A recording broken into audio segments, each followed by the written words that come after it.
Guys, it's Monday, March 5th, 2018. My name is Sean Patrick Hillman. I'm the CEO of Hill Story Marketing. And this is the Daily Mix TV. So it looks like Amazon is in yet another pissing contest with another company.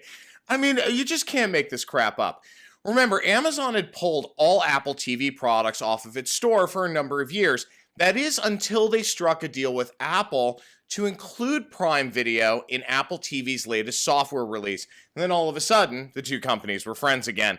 You know, Amazon has just decided not to offer Nest, which is owned by Google, their newest smart home products. That's a move that prompted Google to stop selling any of its wares on Amazon once the current stock runs out. Now, it's the latest shots fired in an escalating war between the two tech giants.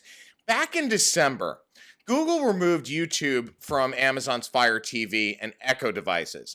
I guess it just goes to show you that our politicians aren't the only children in the mix these days. I mean, after all, you guys want a measuring stick? Because that's what this amounts to. Come on. Grow up. Behave like adults. I want to buy a Nest device. I'm going to buy it. That's the thing about the customer base that Amazon seems to forget in these kinds of pissing contests, for lack of a better phrase. I mean, the reality is that the customer will find what they want wherever they want. So they can go to Best Buy, they can go to Google Store, and so on.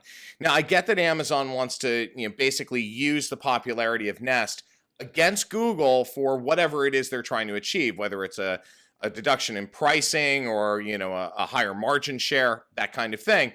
I don't know what the exact reason is, but at the end of the day, this kind of stuff has to stop, guys. Come on. Now, what type of CSR, or corporate social responsibility path, does your company or brand support? Now, I ask this because charity tie-ins can be an incredible marketing tool for a brand, a company, or a store. I'll give you a great example, a personal one. Over the weekend, Kylie, my wife, she had a trunk show for a line of dog tutus that she created called Tutu Blossom. Now, Tutu Blossom's proceeds benefit our charity, Rock 'em Rawhide, whose mission is to increase the level of adoptions of dogs and cats in shelters. It was at this Possum luxury dog boutique. I can't even believe that that's a real thing. In Huntington, New York, called Fetch. It's on Long Island. I gotta tell you, this place is the bomb if you're a dog owner. They got everything from luxury canine apparel and accessories to wholesome treats, toys, and more. I mean, come on. Who wouldn't want a stuffed dog toy called the Chewy Vuitton bag or a Sniffany box or a Ferrari? The owner, Karen Durka, is one very smart woman with a heart. Karen had contacted Kylie about putting Tutu Blossom in Fetch a while back, and she did, and she's been selling like crazy. But a lot of the reason why Karen contacted Kylie is the fact that Tutu Blossom's proceeds benefit shelter pets through Rock 'em Rawhide. You see, Karen supports the shelter, animal, and rescue communities, and she's a great example of a business owner that understands the various sides of her community and what it takes to get them to pay attention. So using CSR as a tool to get customers in her door. You see, in marketing, a passion point like a charity or cause angle can mean all the difference in higher profits. For Karen, she's tapped into a unique sales channel like Luxury Dog and made it her own through supporting charities and the like that help shelter and rescue pets. Thanks for a great event, Karen. The entire Rock 'em Rawhide pack is very grateful. Now, on a sadder note, there was some news that came out over the weekend about a multi-generational local business that I've been going to my whole life, and it reminded me of a story that I wanted to do, so today's that day. Multi-generational businesses are very hard to find these days. The days when children took over the family business are but a memory, with fewer and fewer exceptions as the years march on. Remember, children taking the parents' mantle in their business used to be the norm. These days, it's the exception. One example, Glazier's Bake Shop on First Avenue between 87th and 88th Streets in Manhattan. It's in a neighborhood called Yorkville, which used to be predominantly German and Irish at the turn of the 20th century. Now, it's a third-generation owned and operated family business that has been in operation since 1902. Look, I've been going to Glazier's my entire life. I grew up on the Upper West Side, I went to school on the Upper East Side, and every chance I got, I went to Glazier's. Their centuries-old German family baked goods recipes are infamous amongst New Yorkers. From the legendary black and white cookies to what I affectionately refer to as my crack, which are lace cookies, they're only available in cooler temperatures, to cakes and other seasonal goods for holidays like Christmas and Easter and Passover and St. Patrick's Day. So this year, I will be getting my Irish soda bread from Glazier's. Glazier's has been keeping the sweet tooth and belly of Yorkville full for 116 years. Well, sadly, on Saturday, Herb Glazier, the current owner, announced he's retiring after over 40 years, and as such, the bakery will be closing.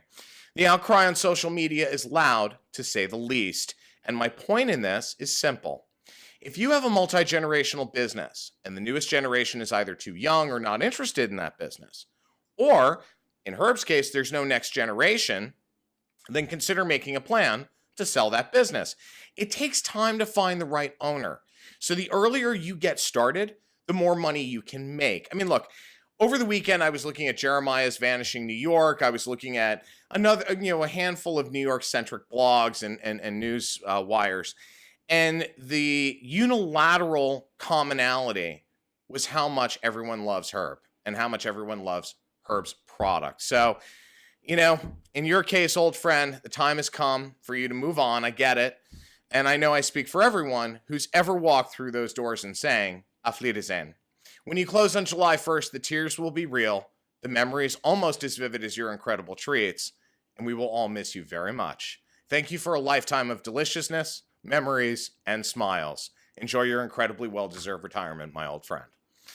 Now look for another week of volatility in the markets and in business. Between the policy shifts that the White House is pushing, such as the tariff on aluminum and steel, the concerns over the credit markets, and frankly, what company is and is not backing the NRA, people are getting really gun-shy in terms of both spend and sentiment. That means that uncertain times are upon us with people spending less money. That means lower revenues while interest rates creep up. My advice here, guys, very simple. Keep a sensible head.